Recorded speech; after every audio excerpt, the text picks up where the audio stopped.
Hey, welcome today to Transformation. I'm Dr. Mike Sherbino. I'm so glad you're a part of the program today. And I'm excited to be teaching this subject on the book of Nehemiah that's called Uncertainty. We really are living in uncertain and unparalleled times. You don't need me to tell you that. When it seems that almost every moral issue is going south, when we're surrounded by the fear that's created through this pandemic, it is easy to give up, to crawl into the hole. And that's exactly what the enemy wants from each of us, to do absolutely nothing. But I have a good word for you today, and I want to remind you that it's in this moment that God is calling us as His people to be His lights. We're to be His salt. We need to get out of the salt shaker and flavor the world with the good news, the hope that Christ alone can give. I've been reading through the book of Isaiah, and that has been fueling my own soul in my time each day with the Lord. Can I read to you a verse from Isaiah? In chapter 43, he says, "When you pass through the waters, I will be with you, and through the rivers, they shall not overwhelm you. When you walk through the fire, you shall not be burned, and the flame shall not consume you." What an incredible promise. And as we ponder those promises, your financial help, your prayerful help has been enabling me to reach thousands of people across our country. I can't say thank you enough for being a partner, for standing with me. But today, this month, and next month, the need is especially great. And if you would go to the website, and you can see the number, the address below, mikesherbino.org, and you can click on donate. You can support what we're doing.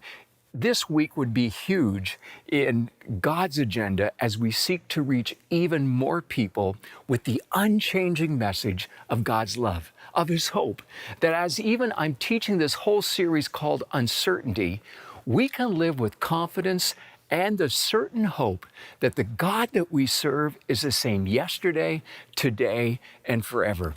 Would you go to that website today and make a donation, and then come back and join us for the service today as I teach on the certainty of God's promises? Hey, well, good morning. That's more like it. Okay, I appreciate that so much. You know, I am thinking back to a moment in my life where our kids were younger. I was with my brother-in-law and sister and their kids, and we went to Canada's Wonderland. The movie Top Gun had just come out with Tom Cruise. I don't know why they didn't cast me for the role, but anyways, they took some unknown like him. But at Canada's Wonderland, they put in a new ride, and it was called Top Gun. I'm just curious for our audience here today, how many of you actually went and saw that one, or you've ridden on it? Okay, so you understand a little bit about life. Back then, it was the ride to go on. And you know, when we went, we were third from the front, which was pretty good. But at the end of the day, for whatever reason, the crowds died down, and we got to go through it 2 more times. My brother-in-law and I, we were sitting at the front on our F-18 fighter. Really, it was that. And we just wound through the park for 90 seconds of thrill. Now, you know the drill with a roller coaster. The deal is this: loose articles you put at the side, you got to fasten the seatbelt. That's number 2. Number 3 is the bar has to come down. Number 4, you're reminded, don't put your hands out because they could be clipped right off. And number 5, the most important thing is don't eat a 5-course meal before you get on the roller coaster, just for the sake of the viewing audience behind you. We all get that picture. And you know what? The roller coaster is great. I love it. I know it's 90 seconds. I'm going up that, you know, the hill, the first hill, click, click, click, and I'm thinking, what did I sign up for? There have been a couple times, and I'm embarrassed to admit it, I did close my eyes for the first 3 seconds as I went down. But, you know, wanting to be a real man, I opened them up and thought, I'm going to see how it's all going to end. But it didn't. I'm here now. But, you know, as I've been thinking about that story, that happened to me and how much I love that. Like roller coasters, but only for 90 seconds. We've been on the roller coaster of emotional uncertainty for what was supposed to be 3 weeks and then maybe 2 months. Everything would be patched up. It's pushing 7 months right now. And the whole world is facing it. And we're not certain how it is that we are going to get through. And today, I want to come to the scriptures today. I'm excited just to be here because there's a question that's lurking in everyone's mind. And maybe you haven't articulated it, but it's there. And here is the question: how can I be prepared to ride the roller coaster of emotional uncertainty? How can I be prepared? And I want to suggest that the answer is very succinct. You might have pondered it yourself, but you need to make it real in your life today. And the answer is this: by understanding and applying God's blueprint for stability and success. We need to not just understand it, but we have to apply God's blueprint. When I think of blueprint, I think to a stage in my life when I was in between churches and I was overseeing a construction project. I had a friend that I hired. Well, I hired him and then he became a friend. His name was Tony, and he was the plumber, and he was Italian. And then I realized as I watched TV that all plumbers who are Italian are named Tony, but that's a whole other story. And I was so grateful when Tony came along because, my last name is Sherbino, but some say, hey, it's Sherbino. And I have a little bit of Italian in me as well, a little French, a little this, a little that. Just don't ask me to dance. But Tony, he was there. He knows that I'm a pastor, and I'm holding the blueprints up. And I said, Tony, they didn't teach me how to read these things in seminary. Can you help me to understand the blueprints? And Tony came to my rescue. We need a Tony today to come to our rescue.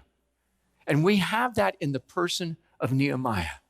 We see how Nehemiah walked through the emotional uncertainty of his time and how God used him in a profound and amazing way. And there are some principles that I've discovered out of the second chapter of Nehemiah that I think we can hang our hat on.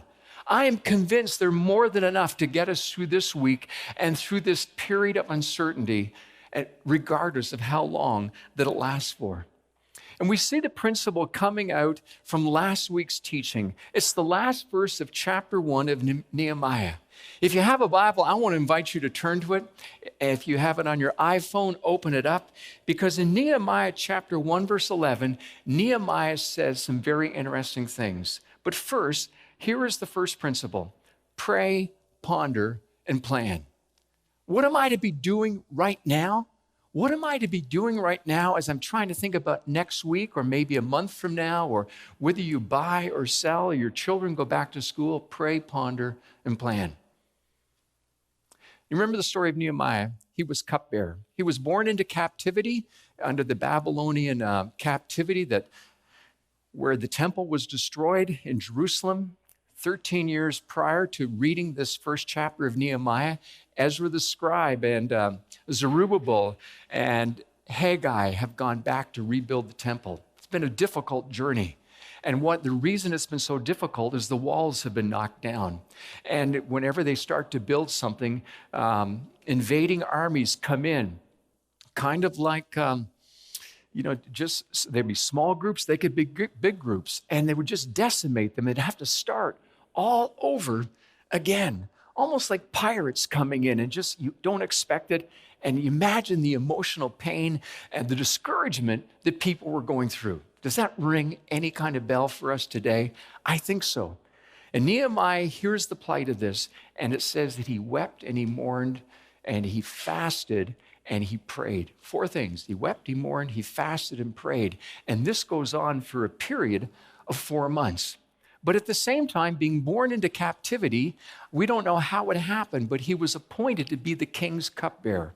It's a great job as long as someone's not trying to poison the king or queen, because you're going to get it first. Yes, you can pour that Chardonnay and that wine, and you get to taste it all. That's a pretty good deal. You get to taste the main course. I have a preference for the bakery. I can smell it right now. He got to taste it all. But the reality was, he would be the first to know if somebody put some poison in the soup. So that's the tension that he's living with. He's also in a place of incredible opportunity, sitting beside the king in his presence all the time. Even though he was his servant and he was a captive, the king probably shared a lot of things with him just in talking. You want someone to talk to. There's that emotional connectedness. He would hear the armies and the generals of the armies come back in and give reports of what had happened.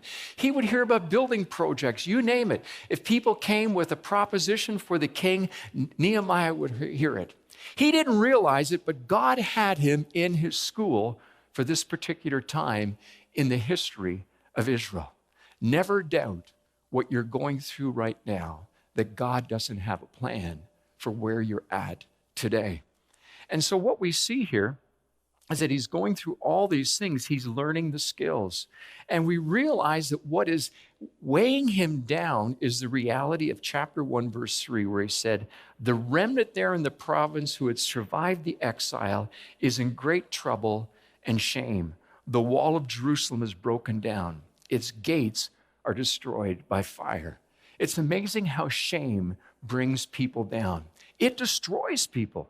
But here is a principle that we find out of this first teaching, and it's this: when the task is beyond you, understand what your part is and what's God's part.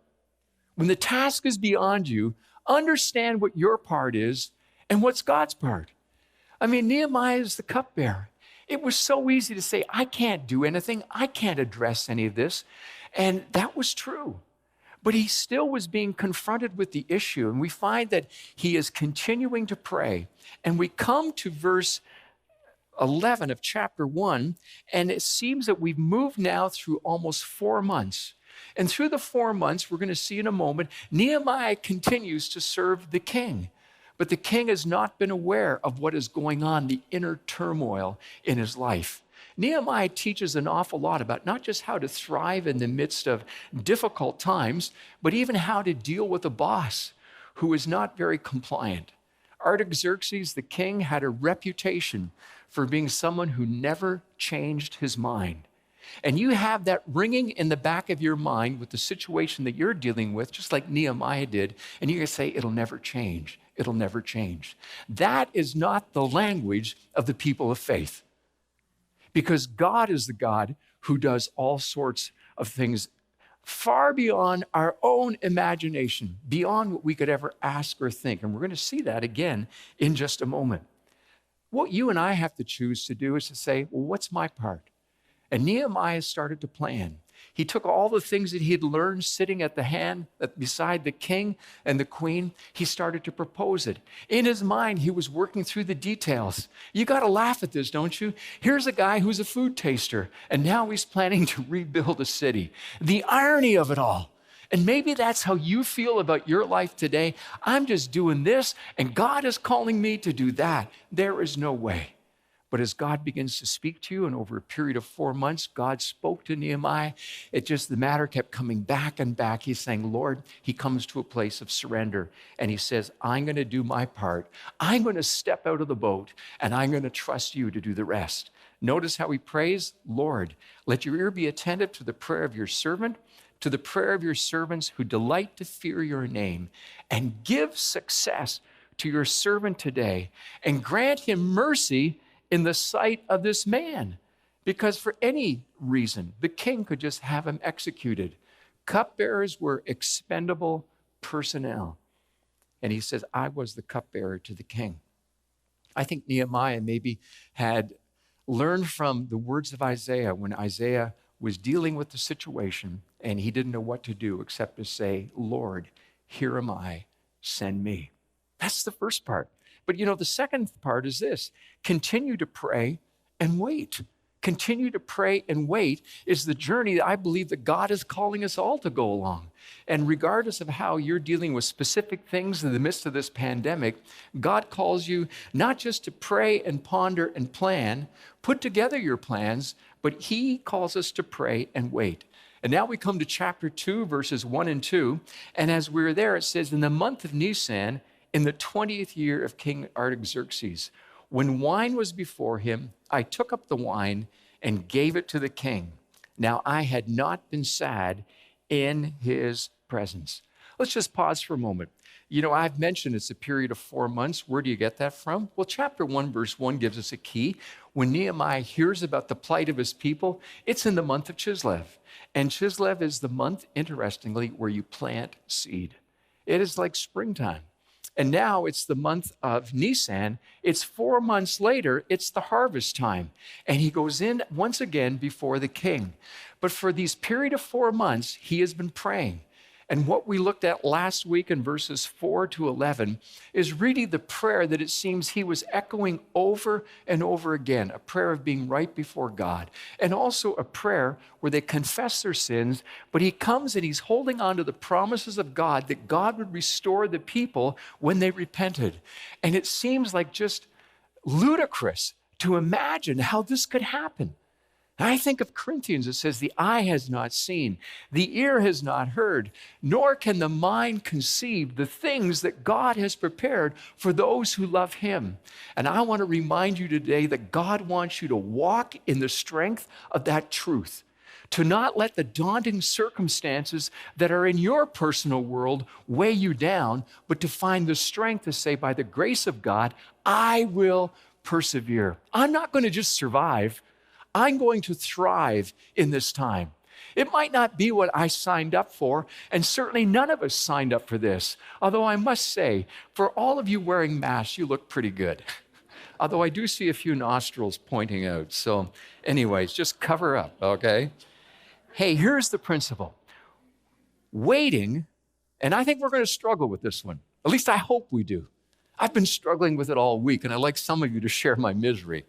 All right, waiting is the process that God uses to reveal the character faults he's working on in our lives. To reveal the character faults he's working on in our lives. I don't like waiting any more than you. I hate green bananas. I hate seeds with pits in them. I just don't have time for them. I always want to eat them in a hurry. And you can't pop grapes and just swallow them if they have seeds in them, right? Yeah, well, that's a whole other story in itself, and you're not even laughing at that, so I'm just going to press right along. But here, as we think about the principle, I'm going to come back and teach it. Look at Isaiah 40, verse 31. They who wait for the Lord, they're going to renew their strength. They shall mount up with wings like eagles. They will run and not be weary, and they will walk and not faint. So in the midst of the waiting process, here is a question you and I need to be asking for. And the question is this: God, what are the character faults that you're reminding me of? And so this week, as I was pondering this, I pulled out my journal and I began to write down some things. And I was thinking back over the last 15 or 20 years. And I realized that there were some lessons that I had admitted I needed to learn, but I hadn't really addressed it. Now, I'm not sure what they are for you, but it's easy to rhyme some of them off. There are some standard ones. Sometimes it's our mood swings and how it impacts people. You know, sometimes we just kind of grumpy all the time. The guy who took me through my doctoral studies was a man named Haddon Robinson. He was known as one of the top 10 communicators in the English world. When we completed our studies, we gathered in a circle. There was about 23 or 24 of us. We sang a couple songs, and then we prayed for each other at the end of 3 years of study. And you know what his prayer request was? His prayer request, and we are all looking up to this esteemed professor, he said, pray for me as I get older, that I will not be a grumpy old man. I've never forgotten those words. The lighter side of that story is one day I was at a fair and there was a lady who had a baseball cap on and it said, I didn't wake up grumpy. I let him sleep. And I thought, wow, how appropriate that was as well. What character faults is God dealing with in your life? Is it an attitude? Is it an obsession that you have? Is it an addiction that you still haven't, through the Spirit of God, wrestled to the ground? Is it something that has become what people say, oh, that's Mike, or that's Julie, or that's Bob, or that's Ted, because maybe you're impetuous like Peter. Maybe you just like to jump in and then think about it later. Nehemiah wasn't impetuous. Through the 4 months, he is planning and thinking and preparing, and he's listening to what God is telling to him, what God is breathing into his heart. And we're going to see that when the moment comes to jump, he is ready, and he knows that this is God's timing. I don't know what your character fault might be, but how about right now? Ask God to point that out to you and then say, Lord, by your grace, I'm going to deal with it. I'm not going to take it with me for the next 5 or 10 or 25 years, as long as you give me to live. I am going to deal with it now. I remember one man sharing with me how he had been inattentive to his wife for many, many years, always very busy, provided well for her, but didn't attend to her need. And it suddenly hit him like a ton of bricks. And for the remainder of his time, especially as he entered into retirement, he said, I need to make up to Eileen what I should have given to her earlier on in our relationship.